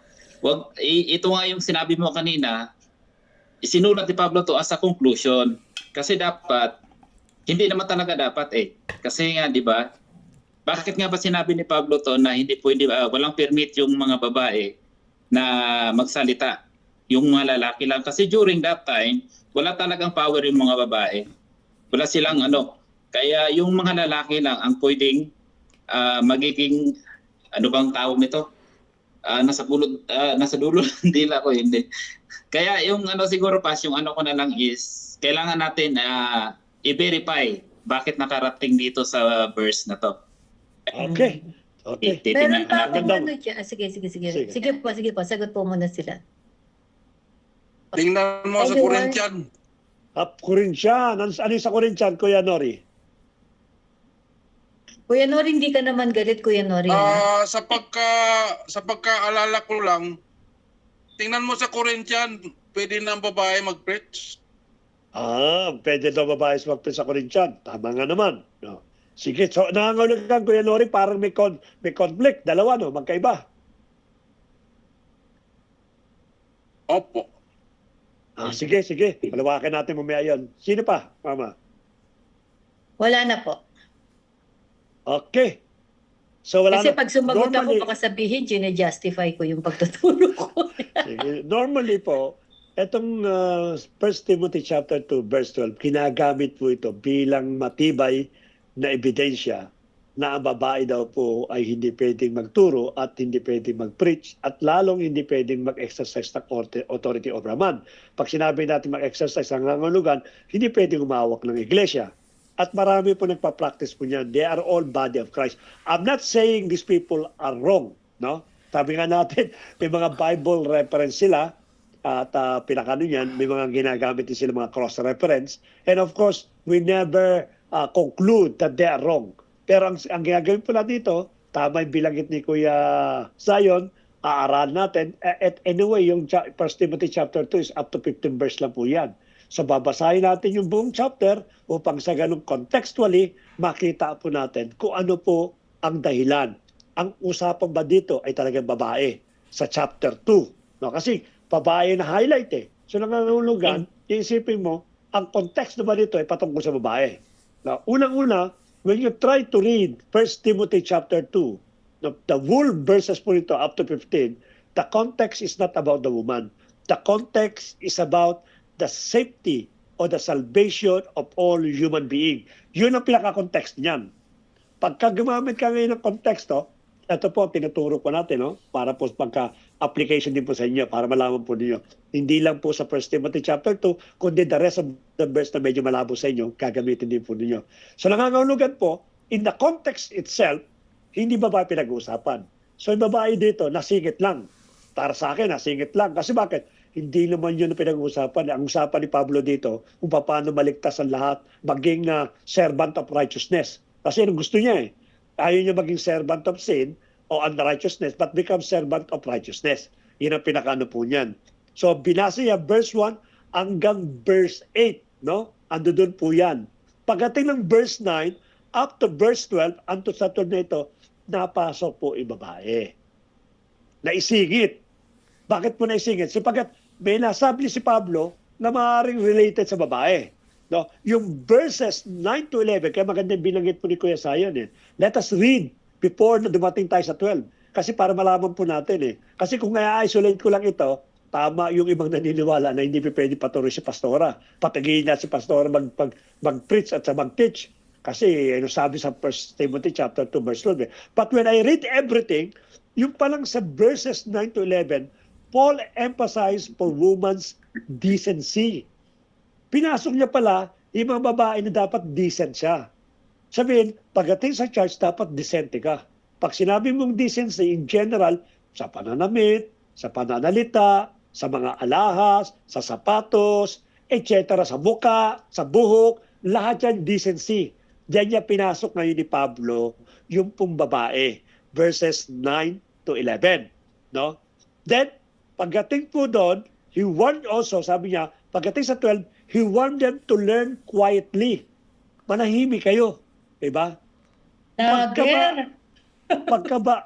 See? Bakit pinapatahimik? Bilang kita ni Miss Kasi maaaring nager o kaya maaaring masama yung sinasabi. Kaya pinapatahimik, hindi lang babae. Even lalaki dapat manahimik ka pagka hindi na maganda sinasabi mo. So yung sinasabi po rito na learn to become quiet, hindi lang nangangulugan tumahimik ka. Ang ibig sabihin lang nun, huwag kang magsalita ng masama. Kasi po, bakit kita patatahimikin if you are sharing the Word of God? Bakit kita iproprohibit if you are telling the goodness of God? Why should I stop you for talking when you are encouraging a person? Diba? Ang pinapahinto lamang magsalita, yung mga masasama ang bibig, yung mga bad breath. Diba? And yun po ang pinapano. Kaya sabi niya rito, let them learn to be quiet. Bakit po? There is something really happened why Paul emphasized na dapat ay manahimik sila. Yun ang pinakano po doon. Kaya pumasok ngayon, I do not permit a woman to teach. No? May kinalaman siya doon sa 9, 10, at 11. Yun ang pinakano po niya. Hindi mo pwedeng i-isolate po ito. Yun ang pinakano. Second thing, pag ginamit po natin ito, isolated thing, at conclude natin ito, paano naman yung nagturo kay sino yung Berean? Sino yung mama? Yung lagi nagtatanong kay Pablo para nagtuturo? Teka lang. Kung tawagin niya, Berean, si Apollo. Paul. Sino ba nagturo kay Apollo?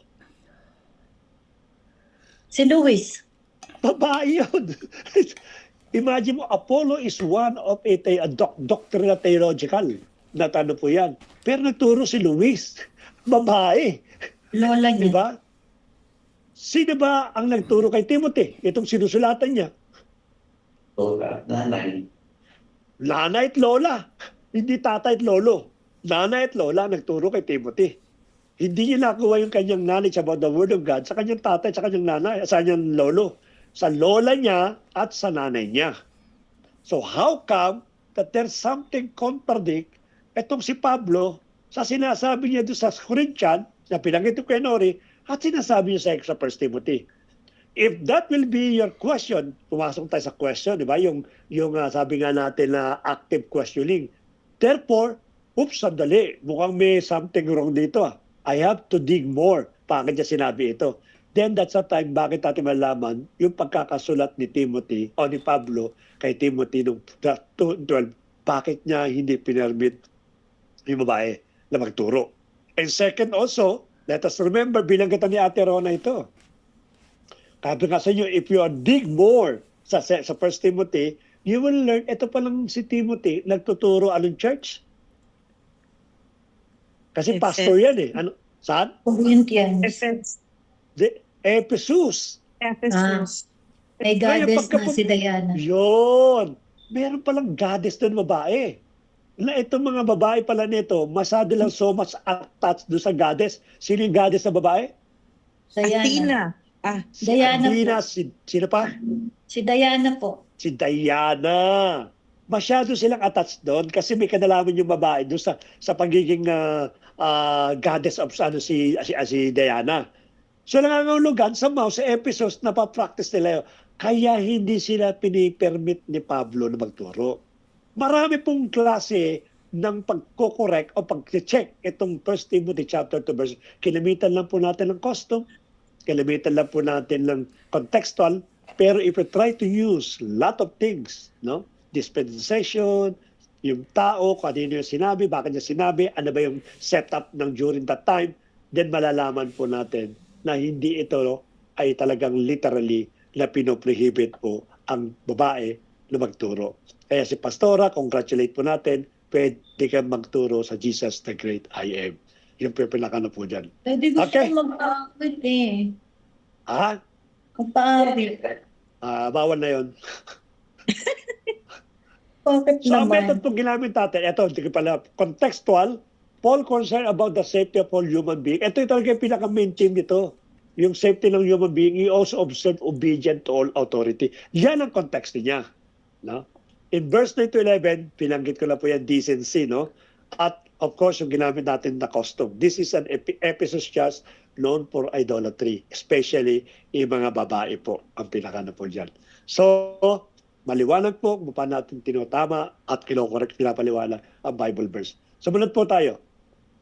Daddy, we only have 18 minutes left. Kaya kita ko nga eh. A common mistake in Bible study is to come to a conclusion. Diba? Open one little word which we have overlooked and put different perspective. Ito na yon, yung one little word. Na-miss mo lang yung isang little word, na isang word lang, mali na yung perspective mo.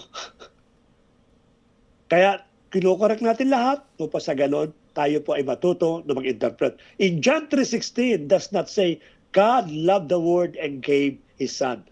Kung titingnan po natin yung highlight kung God loved the world and gave His Son, tama naman po yan. Diba? God, kasi pareho din yan, ipinaigsilang lang ni Pastor, God loved the world and gave His Son. Tama naman, mahal ng Diyos ang mundo, pinigay yung kanyang anak. Diba? Pero pag na-miss mo yung isang single word, nag-iiba na yung perspective po nun. Ito ngayon ang tama, no? Hinalight ko yung for, at yung so, at yung is only begotten. Ayun po kasi kompleto. For God so loved the world that He gave His only begotten Son, that whoever believes in Him should not perish but have everlasting life. Forget about that whoever believe. Let us proceed for so, tsaka sila. Ano pong isabihin po nito? Let us remember the word for connects the verses with what has been said in the preceding verses. In John 3:16, it is not an isolated verse. Nangangahulugan, kaya pag dumating si John sa John 3:16, sapagkat minauna pang 14, 15 o 13, bago niya ikinonekta po yung John 3:16. So in order for you to understand why God so loved the world, you have to back read yung mga preceding verse. Kasi dyan niya kinonekte. Yung pong 4, it is a connecting between the previous verse and John 3:16. Kaya pag hindi mo nakita po yun, paliliwanag mo lang ang mahal ng Diyos. Sabi nga niya, tama naman sabi mo mahal ng Diyos ang mundo, kaya nang binigay niya kanyang anak. Pero hindi mo alam kung bakit sinabi niya yun. Pasahin po natin yung preceding verse, then malalaman mo kung bakit nasulat po yung John 3:16. Yung po meaning po ng 4. No? Maniwalag po yan. Ano naman po yung so? Yung so na po, sabi yan. The word so, that show the intensity, the greatness love, when paraphrasing, itong paraphrasing po niyan, yung intensity ba, yung so much love, so much beautiful, pag ginamitan ka ng so, nabigat pala yun. No, ang ibig sabihin pala yun, for God so loved the world that He could not hold back of giving of His only begotten Son. Yung pala meaning po ng so. Kung titingnan po natin, parang napakasimple lang, mahal tayo ng Diyos, binigay niya yung kanyang anak at dumatay para sa atin. Parang wala siyang dating. Pero pag naintindihan mo yung word na so, that intensity, napaka-intense. No? Na hindi niya pwedeng i-hold back yung kanyang anak dahil sa pagmamahal niya. So maganda po na malaman po natin yung meaning. So ito po yung mga sample, ginamit ko lang po ito at sa mga iba pang verses na maaaring pakakita kayo na nag-emphasize. Kaya nga dapat patuto na tayo ngayon to observe yung verse. No, hindi lang porket nababasa mo na po so many times, dapat maging observant ka na ngayon. Yamang nag-aaral tayo ng hermeneutics. Ano po yung beloved Son? Only begotten Son, reflected the unique Son, a Son like no other. Yan pinakaano po niyan. Bibilisan po natin ng konti sapagkat tayo po ay mahuli sa ating pong pag-aaral. Ay, ano yung sinabi ba? No books or outside helps are needed in this part of Bible study.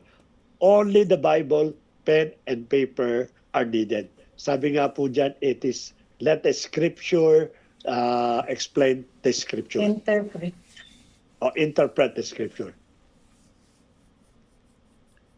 Read and reread the passage several times, prayerfully and carefully. Bakit po? Kasi napakalaga po niya pagka binasa po natin. Uulit-ulitin po natin. Don't tell na nabasa ko na tapos na. No. Ulit-ulitin po niya. Bakit po? The first read often focuses on the general plot of substance, while the second read allows you to notice nuance, clues, and foreshadowing your previously overlooked. Bisa kasi mina-overlook po tayo, kaya maganda po balik-balikan po natin. Observe thoughtfully and deliberately. Deliberately cause your mind to concentrate on words. Pinagit ko na kanina, no? Sabi ko yung words lang. Phrases, repetitions, and relationship, make yourself ask question related to understanding. Pag tayo po yung nag-observe thoughtfully at deliberately, kinagamit po natin yung 4H and 1H. Ano po yung 4W and 1H?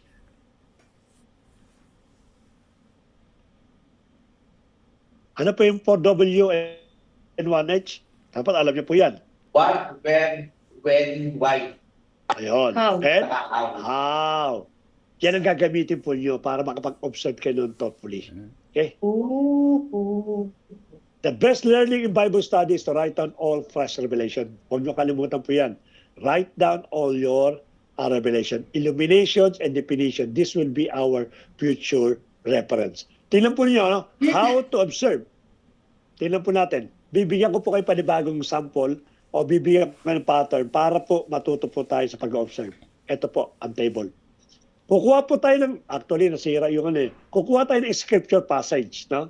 Ito yung scripture passage natin. Ako lang po pumili niyan.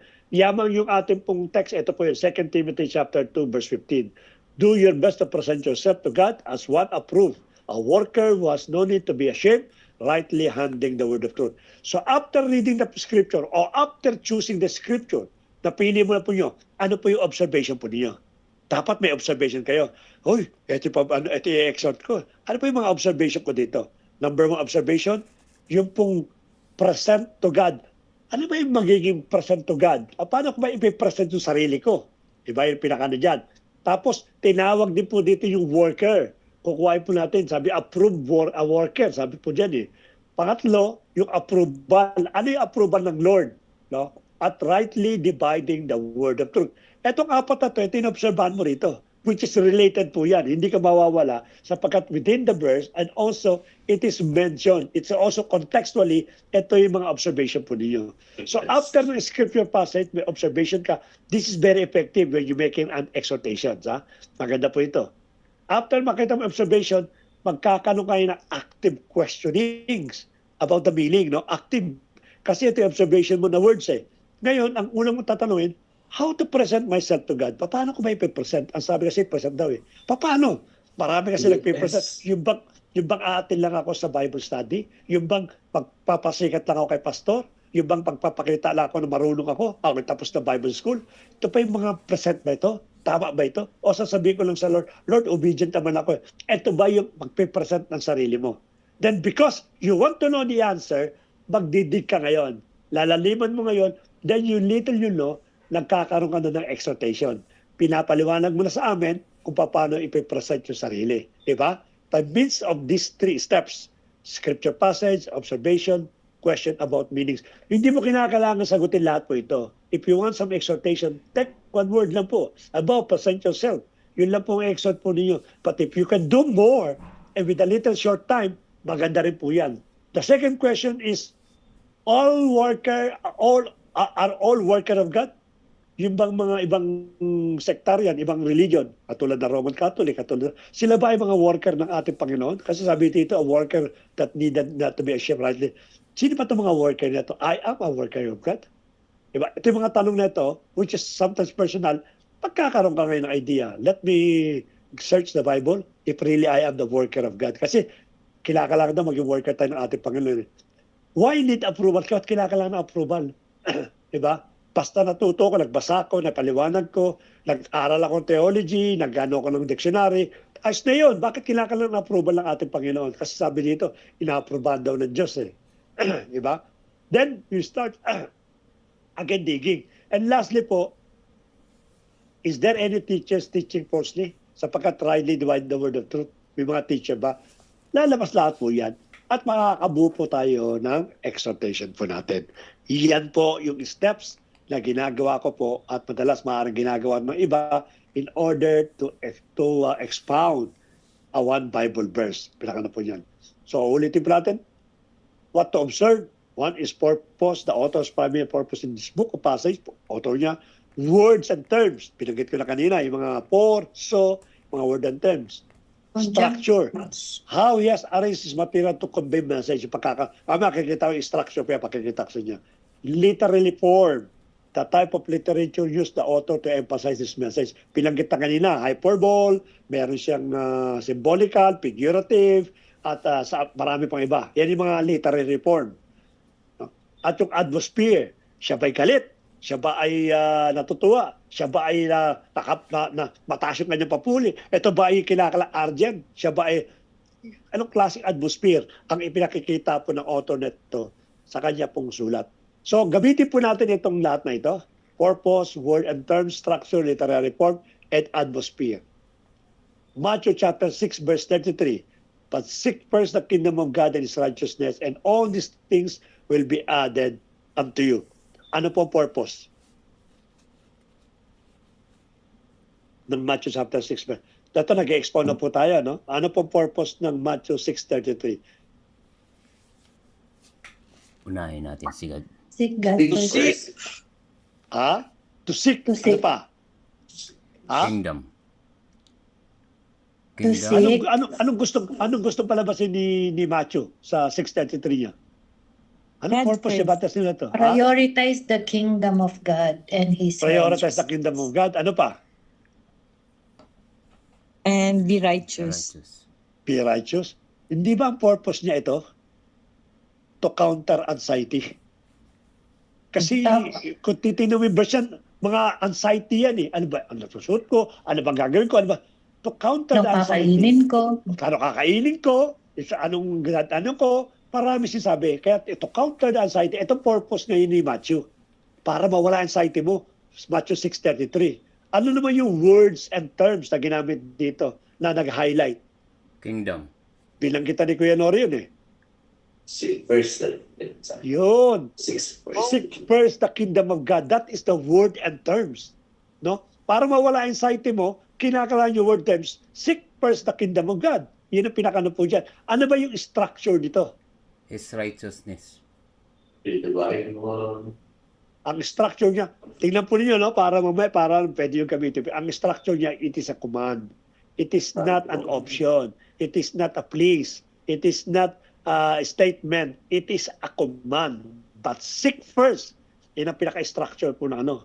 Kaya titingnan po niyo, dinidiin po ni Matthew na importanteng hanapin mong kaharian ng Diyos. Yan ang pinaka.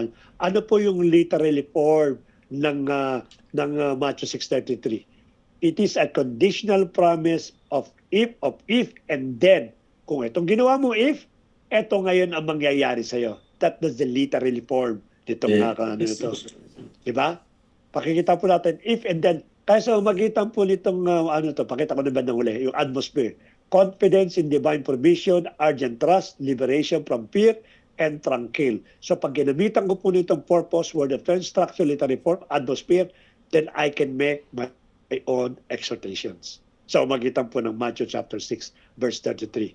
I can expound these things sa magitan po ng lahat ng sinulat po natin. Kaya kung matututo po tayong gumamit po ng ganito, I don't think that you will be facing difficulty in exhorting. Especially, nakukuha po niyo yung tama, yung pong proseso ng pag-determine ng verse. Okay po, sundan po natin. Observing the author's purpose ulit. Each and author of the scripture had a definite purpose which motivated his writing. He had a reason for writing. He chose his materials and structured them in such a way and in such an atmosphere as to best accomplish his purpose. To determine purpose, observe the following. Does the author state his purpose clearly? Mostly he does. Ano po yan? The dispensation where the book written, you cannot use a cross-reference with different dispensation or time. Hindi pwede gamitin yung Old Testament at yung pinakano at pagbubuin po natin. Let us remember yung dispensation po, it will tell you kung ano klase pong panahon, yung pinakano po nun. The literary of writing, the logical, symbolical, figurative, hyperbole, ito po yung mga ginagamit po yung literary. Simile.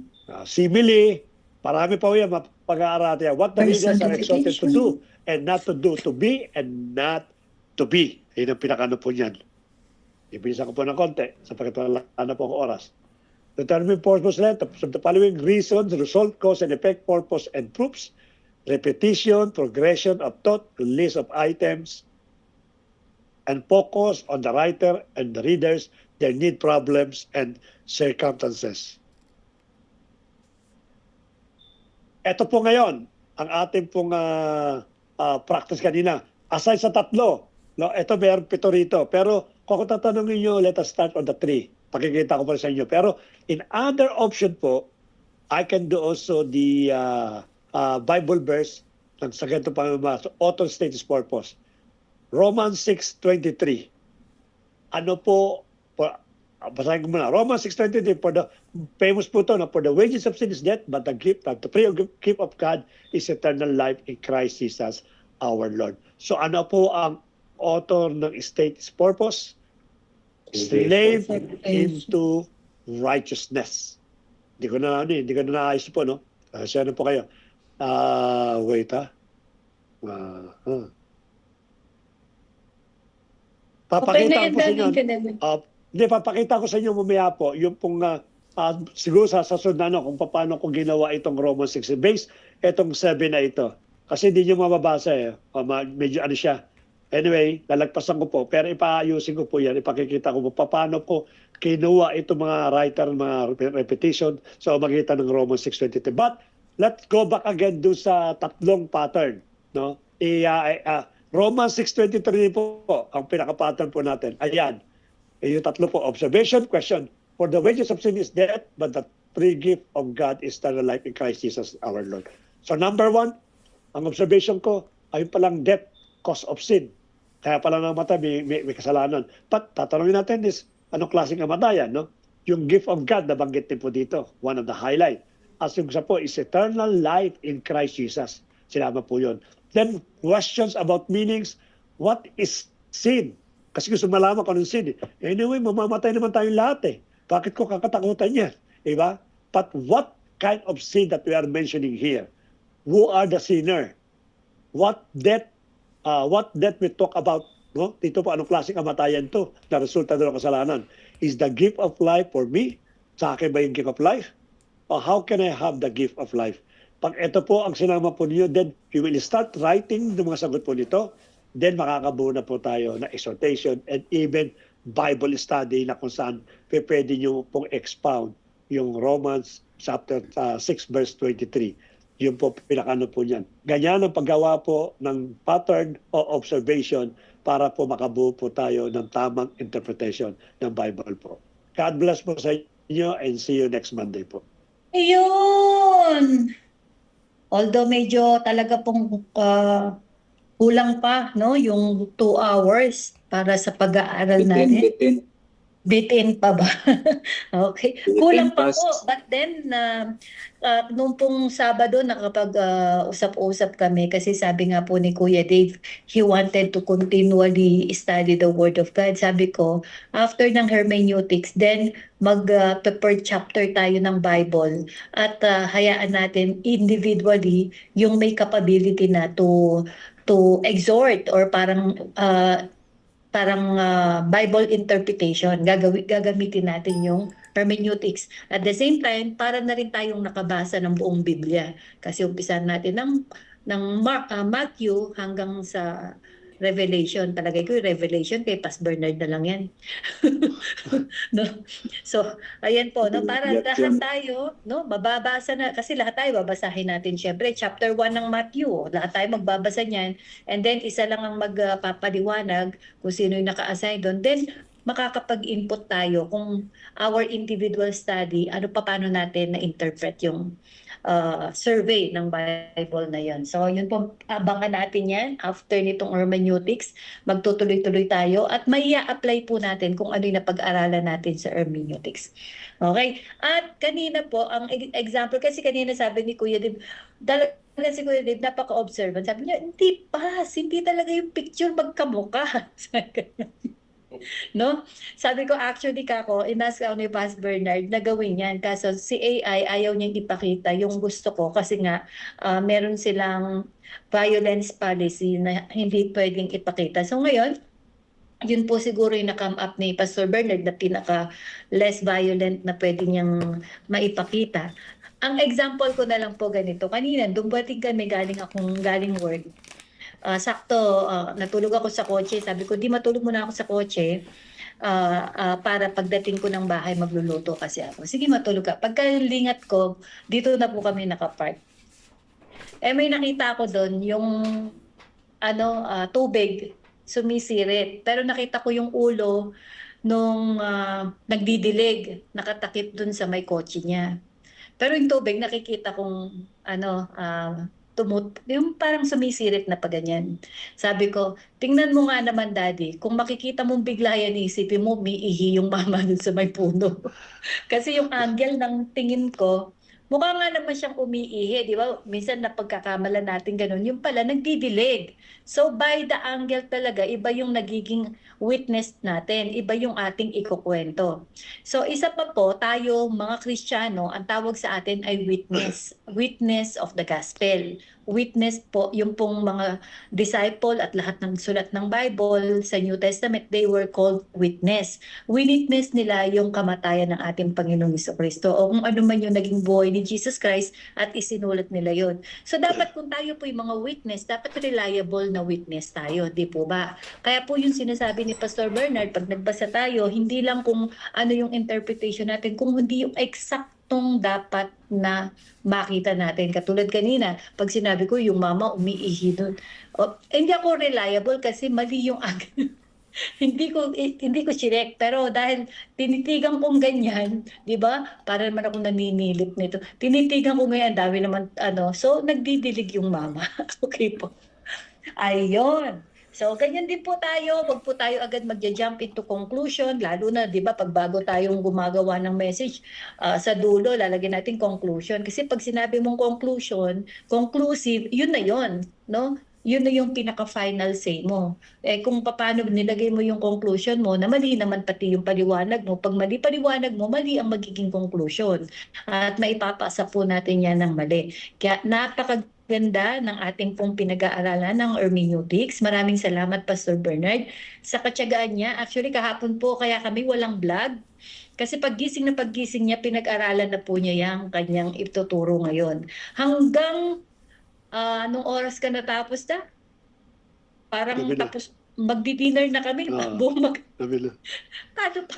Talo pa po ang trabaho. May 8 hours po niyang ginagawa at tinuloy niya pa kanina. So ganun po yung ginagawa. Yung love sa atin ng ating pastor, talaga namang inaaral niya mabuti para po pagpasa sa atin, maintindihan natin in a simplest form, no? Simplest term para mag-grasp natin yung mga bagay na dapat natin maunawaan. So yun lamang po at maraming salamat po sa patuloy na pagsama nyo sa Bible study. Yan po ay joy ni Pastor Bernard na nakikita niyang dumadami ang umaattend at hindi lang basta dumadami kung hindi nag-grow po tayo sa knowledge at syempre wisdom na galing sa Panginoon. So yan, nakita ko na ang ating guwapong si Faisal. Ibig sabihin na antok na siya kaya po opo. Ibig sabihin good evening. Ibig sabihin na antok na si Faisal at isara na natin to. Sige po. Nag-enjoy po ba tayo sa ating pag-aaral? Praise God. So, Napaka-fruitful po. Sige po, paki-open po ang ating mga camera. Katunayan na kayo ay nakikinig at baka kasi tulog na pala mga kausap ni Paspi, no? Sige po, pakibukas. Ang dami po natin, no? 18, kanina 19. Sinong nawala? Si Ate Nemia, andyan pa? Nawala ata. Andyan pa. Naka-join pa po si Ate. Okay. Sige, bagong gising sa atin ni kaya yan, yung mga bago natin, ang mga nag-pray ha, kanina si Kuya Zion, ngayon si Kuya Drexler ang magko-close.